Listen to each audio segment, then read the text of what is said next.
Welcome viewers for this module on consumer behavior.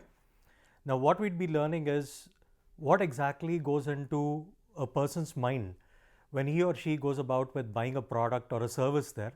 What are the factors which influence them? What are the various models that are available about this consumer behavior? These are some of the things that we would be trying to looking into in this module there. To begin with, what exactly do we mean by the word consumer behavior? Now this field of consumer behavior studies how consumers, now it could be an individual, it could be a group, or it could be as to how they select, buy, use and dispose goods and services or ideas that go about with satisfying their needs. Now what exactly is there in this consumer behavior? It is understood through a 7 O's model. It starts with the letter O.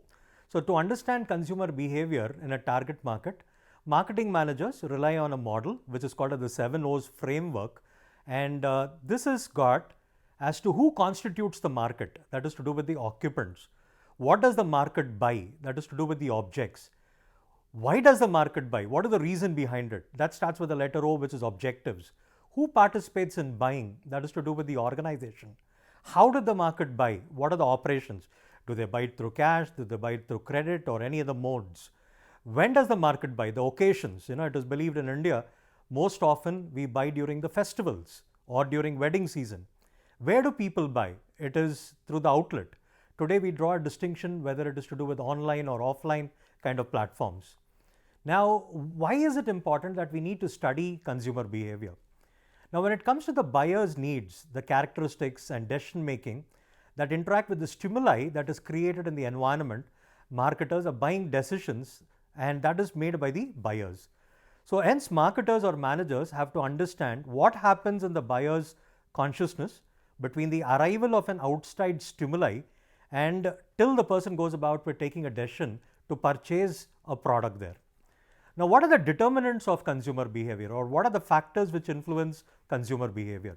Now factor wise, there are a few which are within an individual, which are called as the intrapersonal factors, and there are factors which are outside a person, which are called as the interpersonal factors, which are responsible for buying and not buying a product. Now these factors are broadly classified into socio-cultural, sociological, personal and psychological factors. So it's very pertinent that we know what these factors are. Now when it comes to the socio-cultural or the socio-cultural factors which determine the consumer behavior, let's look at what exactly does it mean when it comes to the word culture. Now culture is different for different societies. Even though in modern days there are more common elements, culture is the most fundamental determinant of a person's wants and behaviors. Now what is a subculture? Now culture is of a society which is not uniform across all groups of the society. There can be subcultures, certain elements differing from other groups. Like let's say within India, there could be kind of customs, traditions in North India to the ones which are in South, to the ones which are East, to the ones which are there in West. So we talk about subculture there. Now there is another element which is called a social class. Now sociology has identified that social stratification is common among various societies. So social class is a type of stratification. Social classes are relatively homogeneous and enduring divisions in the society which are hierarchically ordered and whose members share similar values, interests and behavior. The next thing is, what are the social factors which influence consumer behavior? Now when we talk about the social factors that are responsible for consumer behavior, we talk about reference groups, we talk about family, we talk about statuses and the roles of the consumer. What do you mean by this reference group? Reference groups are influences where a person behavior is directly or indirectly. Groups having a direct influence on a person are called membership groups. We are members of different groups in our day-to-day activities there.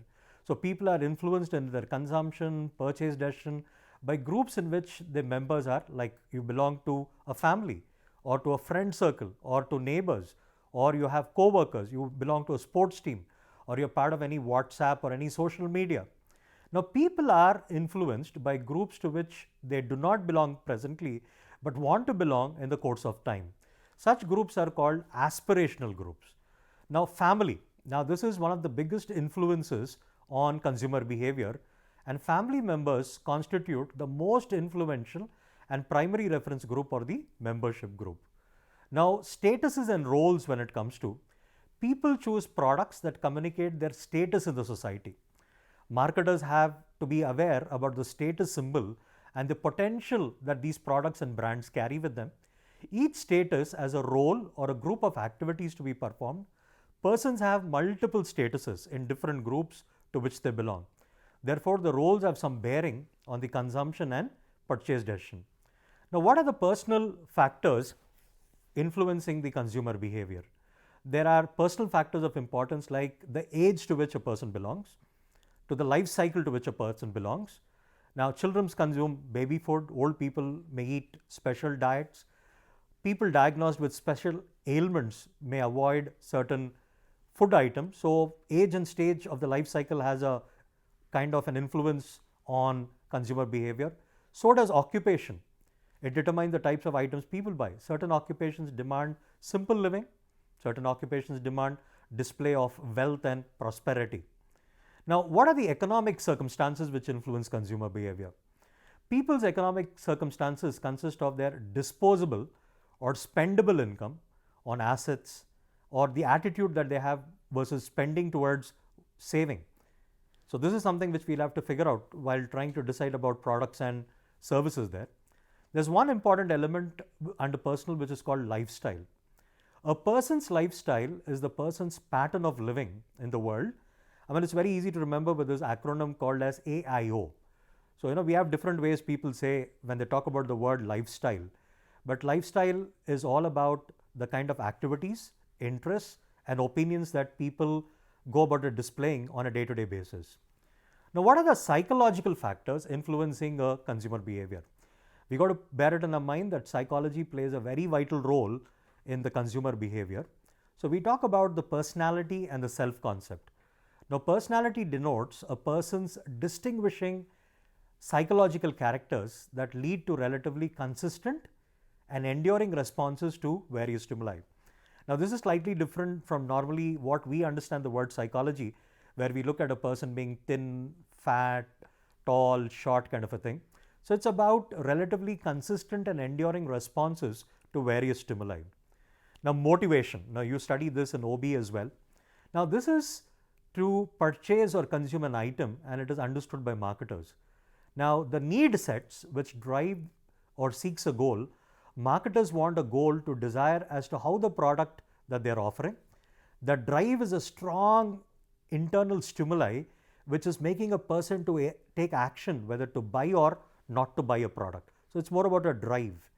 When you look at the word perception, it is a process by which an individual selects. So, we all have 5 sense organs, which we call it the Pancha Indriyas.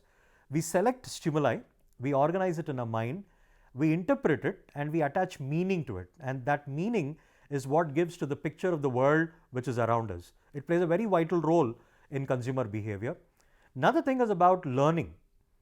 You're trying to be into the aspect of learning almost every day, every minute there. So, learning involves change in an individual behavior rising from experience. So, most often human behavior that is there is learnt. And there is another element when you look at is beliefs and attitudes. A belief is a descriptive thought a person holds about something. An attitude is a person's enduring favorable or unfavorable emotional feeling and action tendencies towards some object or an idea. We talk about a positive attitude, we talk about a negative attitude or being neutral to something. Now, we look into what are the stages. After looking at the various factors which influence consumer behavior, let's look into the stages that are involved in the buying process. First things first, you got to identify, or we call it as the problem recognition. So, as a person, if I have to buy something, there is something which tells me or drives me to think about buying a product is the stage of problem recognition or need for a product. The second thing is, once I have identified a need, let's imagine that I want to buy a laptop.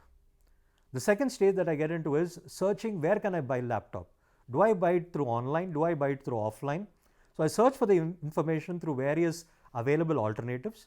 Then I start evaluating the various alternatives. There are a lot of offers when they go about with selling it online.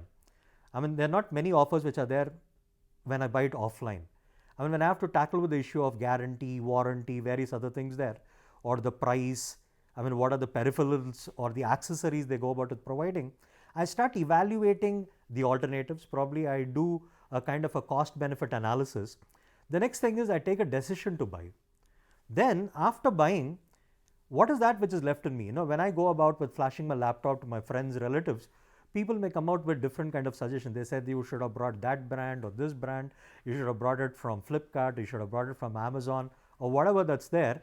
I mean, I get into a feeling of what is called as post-purchase behavior. And I want the students to understand a word which was coined by Leon Festinger, which is called as cognitive dissonance, which is after buying the product, you may get into a stage of post-purchase dissatisfaction. So the buyer satisfaction is a function of closeness between the buyer's product expectations and the product's perceived performance we have. So we said, what are the stages that we have? Need recognition, search for information, purchase decision, and we talk about post-purchase behavior. Now, what are the roles people play? One, I'll have to go about it making it very clear. When you and I buy, we are called as individual buyers. When an organization goes about buying, we call it the organizational buying behavior. Now, there are certain roles people play when it comes to organizational buying behavior.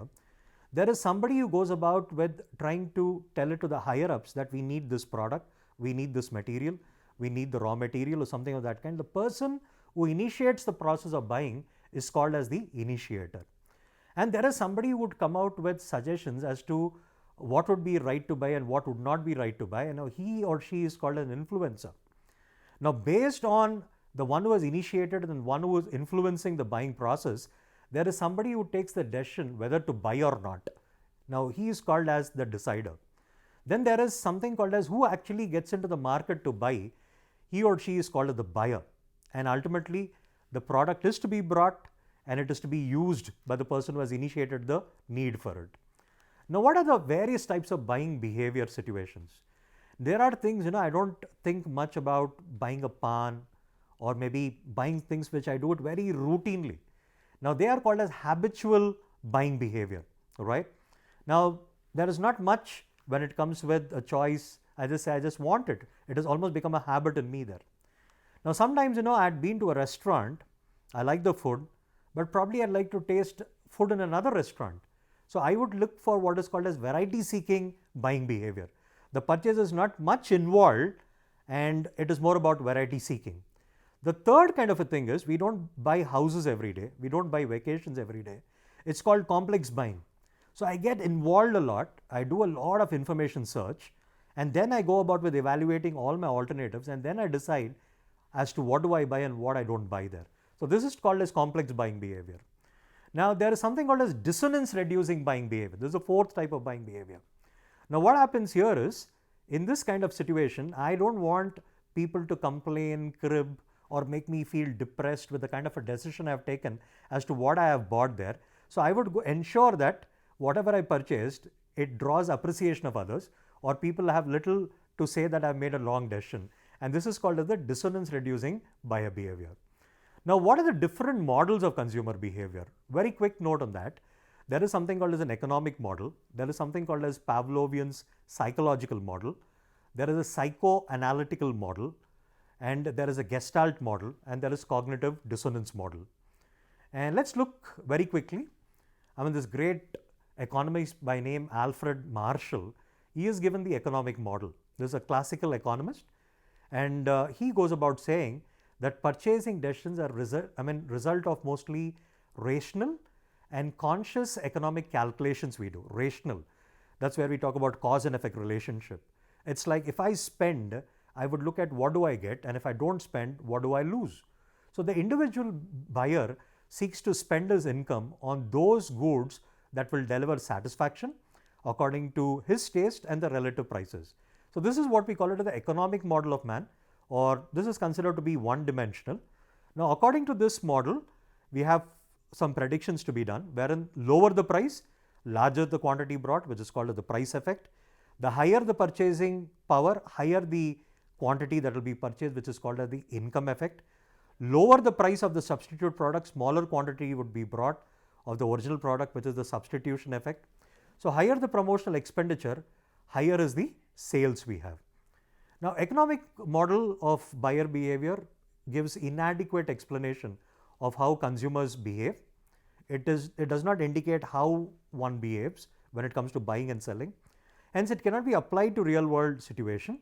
But the economic model deals only with one aspect of the individual, that is income. It conveniently ignores many other things such as perception, motivation, learning process, attitudes, personality, culture, social class, and various other things. Now, Pavlovian behavior, here is a Russian psychologist.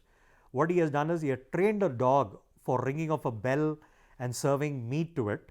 And the dog got so much habituated that at one point of time, when only the bell is rung, the dog starts salivating and gastric juices are produced in its tummy for digestion as well. So this is something wherein it's not like we are trying to demean ourselves comparing to a dog there, but the thing is, at times there are offers given by manufacturers or they give you samples. And when you like the sample in a smaller quantity, you end up buying bigger ones. So there is some learning, and that is something which we associate with our buying process. Then there is this Veblen concept that is there. I mean, there is something to do with, when it's to do with the price of gold or diamond, no matter how much it increases, there is something called a snob appeal, snobbery as we call it. And people would like to buy it no matter how big the cost. You want to flaunt, or you want to go about with showing off, or you want to live in a pompous way there. So even if the price is higher, this is a little strange when it comes to the demand law. Demand says that as the prices rise, the quantity demanded is lesser, and prices fall, the quantity demanded is more. But the Veblen effect is an exception to it. Even if prices rise, because of the snob appeal, people go about with buying more. And then this is best example that you have is leisure class, the kind of money that they spend on vacations and other things. There's one very important model which is called as the Howard-Shaith model of a buyer behavior, and this was given by Howard and Shaith, two individuals. It almost looks like a computerized basic model of an input, process, and output, and it emphasizes on three elements, that is the perception, learning, and how attitude is formed. It explains how consumers compare available products to choose from and which fits their needs and desires. There are two sources of information in this model, the social sources and the commercial sources, which will enable a consumer to learn by finding relevant information about the products. Now, the basic structure of the model, it has got a social class which includes the financial status, that is the exogenous variable which drives the stimuli, the perception, and the learning outputs which are non-observable variables. The basis of motive are the lead to goal-directed behaviors. Satisfaction motive ignites a drive for classification of various alternatives which can offer satisfaction. A drive to search for a secure information. Stimulus input variables are marketing programs, social environment. Inputs are stimuli in terms of products, commercial information, product information. So buyer behavior is influenced and changed as a result of learning process, partly through experience, partly through information, that is social, commercial. There are motives, there are attitudes, there are perceptions, social factors, personal factors, buyer behavior. So the buyer sends his feedback to the purchase experience, which is in the black box. The human head is considered to be the black box, and it points out as to what extent expected satisfaction would lead to repurchase and repeat orders that will indicate brand loyalty. Now, very quickly on this organizational buyer behavior, right? Organizational constitute a vast market for raw materials, manufactured parts, instruments, accessory equipment, supplies, business services. Organizational buy goods and services to satisfy a variety of needs. So more and more persons participate in organizational buying behavior. We have told about the ones who participate in it as the ones who get the idea, the one who influence, the one who buys, one who's the decider, the one who uses a little while ago. So buyers go about with following a formal policy of requirements such as quotations, proposals. These days there is a lot of online bidding for proposals as well. The major types of industries that make up the industrial market are agriculture, forestry, fisheries, mining, manufacturing, construction, transportation, communication, public utility, banking, finance, insurance, and services. So industrial markets have a specific characteristics. There is something called as a buying center. As an individual, you and I get influenced by interpersonal and intrapersonal factors. But here we talk about what is known as the buying center, which influences the buying behavior. So when you talk about an organizational buying behavior, the process of organizational buying is similar to that of a consumer buying, but it is more elaborate, it is more intricate, and the process of buying goods involve a lot of things that are there. That is, you have to determine or you have to describe what you actually need. You have to determine the quantity, you have to determine the quality. You'll have to go about with telling the quantity description. You have to select who the suppliers are. You have to do vendor analysis. You have to go about with soliciting the quotations from the various suppliers. You have to place an order. You'll have to figure out what is the economic order quantity. You have to do what is called as order processing. And you have to go about with giving a feedback with a kind of an experience of handling various suppliers and then decide whom do you zero upon. I mean, when it comes to quotations or bidding and other things there, the usual process is the lowest bidder is given an opportunity to be a supplier of goods and services that are there.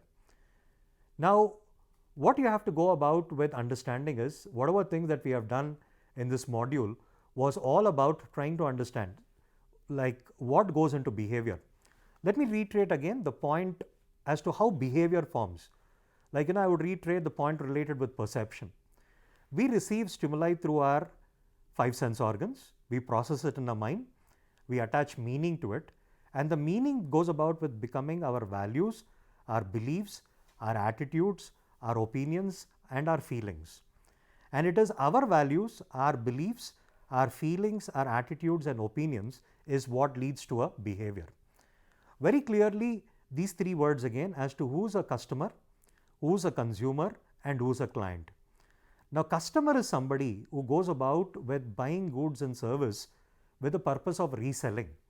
If we look at the place decision in marketing, we say there is a supplier, there is a manufacturer, there is a wholesaler, there is a retailer, and there is a consumer, right?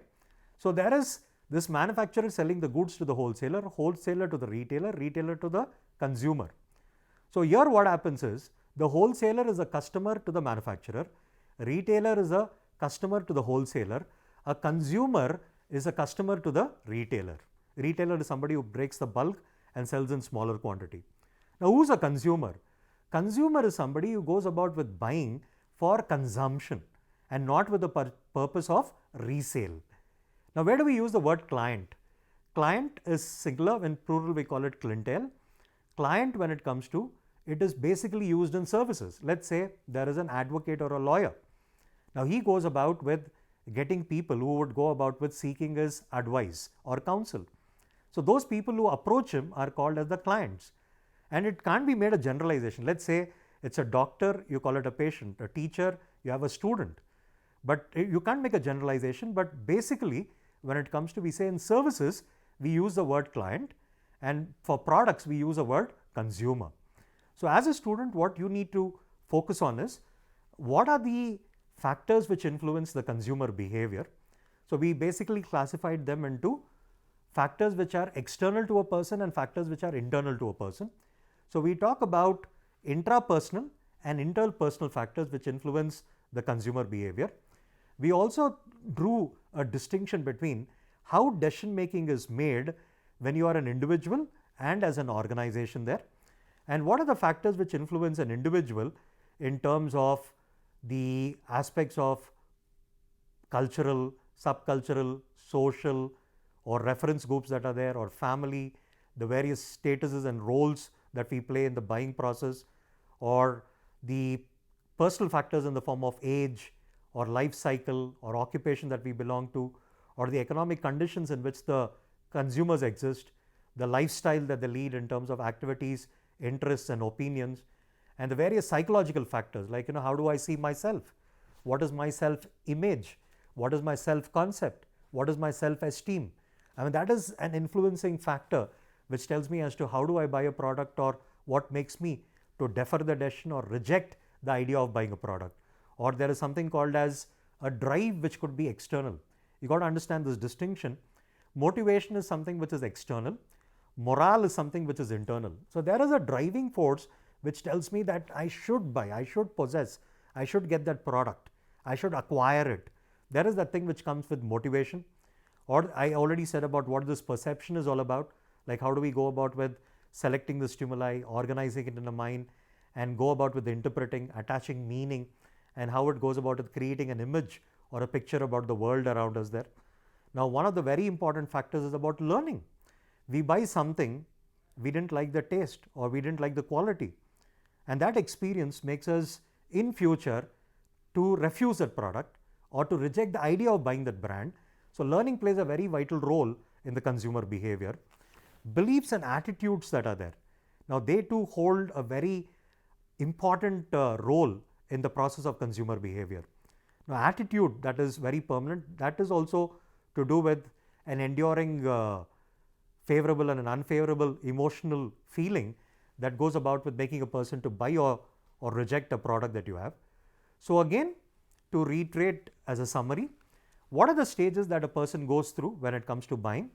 It's about problem recognition, it's about information search, it is about evaluation of alternatives, it is about purchase decision and post-purchase behavior. And I would wish the students focus on what this cognitive dissonance is all about. Like, you can ask yourself, you can focus on yourself, look at what you have bought in the recent past. Have you gone through these 5 stages of recognizing a problem, information search, evaluation of alternatives, post-purchase decision, and purchase and the post-purchase decision there. So there are things which happen in an organization. There is somebody who is called as an initiator, an influencer, a decider, a buyer, a user of a product there. So they all constitute what is called as the buying center. And over the years, it has been said that if you understand entire marketing, the core of it is consumer behavior. If you have not understood consumer behavior, you have not understood marketing at all. It is the heart of marketing. So I wish that students go about putting that extra bit of an effort in understanding what is the role which consumer behavior plays in buying and selling of products. And as a marketer or as a decision maker or as a manager, it is very pertinent to understand the need, the wants, the desires and the demands of the consumers, and with whatever resources you have, how do you go about with satisfying them, how do you delight them and ensure that profits are there. So all in all, when it comes with the consumer behavior, again there, behavior is quite a big word when you look at it. So you draw, consumer behavior doesn't draw the subject knowledge just from marketing per se. You get knowledge from economics, you get knowledge from sociology, from anthropology, from psychology. There is a lot of fields which go about with influencing the knowledge we have in consumer behavior. So it is a pool of various subjects which gives us insights as to how a consumer goes about with buying a product. So it's not just one subject per se. There are a lot of fields that are there which influences the knowledge of consumer behavior. So the students has to go about with expanding their scope or horizon of thinking to understand in depth of what is this consumer behavior all about. And if you can put yourself and try to do an introspection as to how do you do the decision making, what factors are there within you, what are the factors which are outside you, the way it influences, I think it makes the subject a lot more interesting, and you can understand it better if you can empathetically understand how does somebody take a decision about buying and not buying a product. So I would only urge you to go through the material in detail, do all those exercises that are there, and you got to be a voracious reader of business papers and other things there, and then you can relate well. And when advertisements are made, or when a new product is brought, or when a new service is offered, what are the things which would have gone behind in making a decision to motivate or make a consumer to buy a product or service? It is all to do with the proper knowledge that you have about in depth regarding the consumer behavior.